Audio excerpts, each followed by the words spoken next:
Jesus is on his way to Jerusalem. He stops at the house of two friends, two sisters, Martha and Mary, the sisters of Lazarus that we meet in the Gospel of John. And Martha comes out of the house to greet him. Mary, her sister, sits at his feet and stays there listening to his words. Martha then becomes distracted by her many tasks.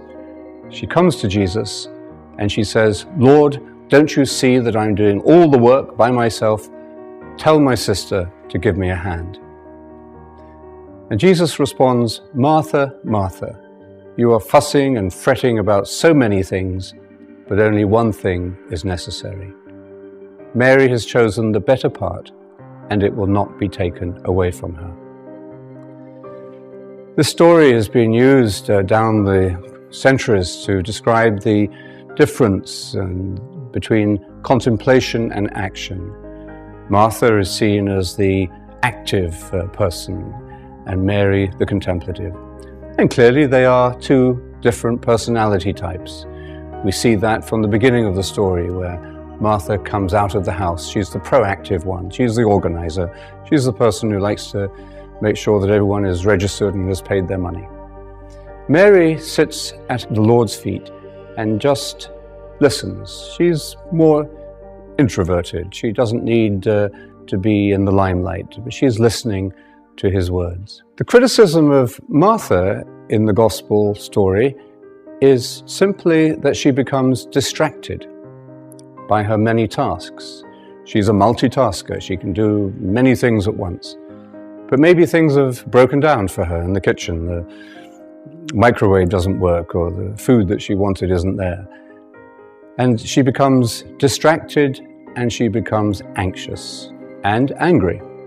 She comes back into the room where Jesus is, and she attacks Jesus. She's a kind of domestic terrorist. She now tells him what to do. I think this is the only story in the gospel where one of the disciples tells Jesus what to do. "Tell my sister to give me a hand." And she's exhibiting all the classic symptoms of stress. She's isolated, she feels lonely, she feels overwhelmed, she can't cope, and she's angry, and she's displacing her anger onto innocent bystanders. And we should remember she's suffering. Stress is a very characteristic part of life today, and it causes great stress. We know that it causes physical diseases. It means we have to take time off work. It may interrupt our career. It may disrupt our family life. Stress is a disease of the modern world. And if we were to give Martha one more job to do in heaven, it would be, I think, to become the patron saint of stress, because she's exhibiting a classic example of it. Because she's suffering, we see Jesus responding not with anger, not with condemnation, but with compassion. And first of all, he says, "Martha, Martha." In other words, he's recalling her to herself.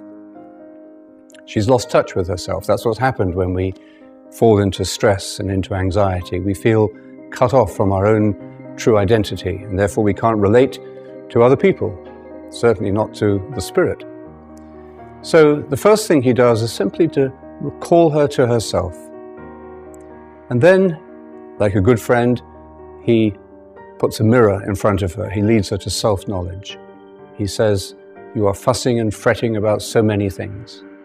You're scattered, you're fragmented, you're doing too much, and you've lost your center, you've lost your sense of priority." And then he defends Mary in a way that has been used down the centuries to defend the contemplative life from those who say that it's a waste of time, it's useless. The time you spend meditating doesn't do any good. He says Mary has chosen the better part, and it will not be taken away from her.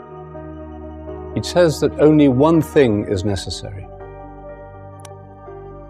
What is the one thing necessary? He doesn't define it, actually. It's up to us to interpret this story. And perhaps the one thing necessary is to realize that Martha and Mary are not just two personality types, the introvert and the extrovert, in conflict, but that they are the two aspects of the human soul. In you, in me, in everyone, there are these two dimensions, like the two halves of the brain, the intuitive and the logical, the active, the contemplative. And that the happy house, the friendly self, the true self, is when these two aspects of our identity are in harmony and integrated. The power of Jesus' comments to Martha is to recall her to that deep inner wisdom, to put herself back into harmony with her other half, the other half of herself. How do we do that?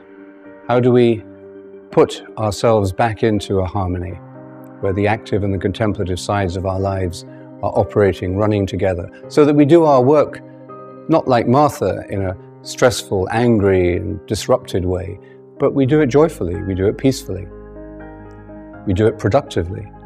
Surely it's by realizing that Mary is also working.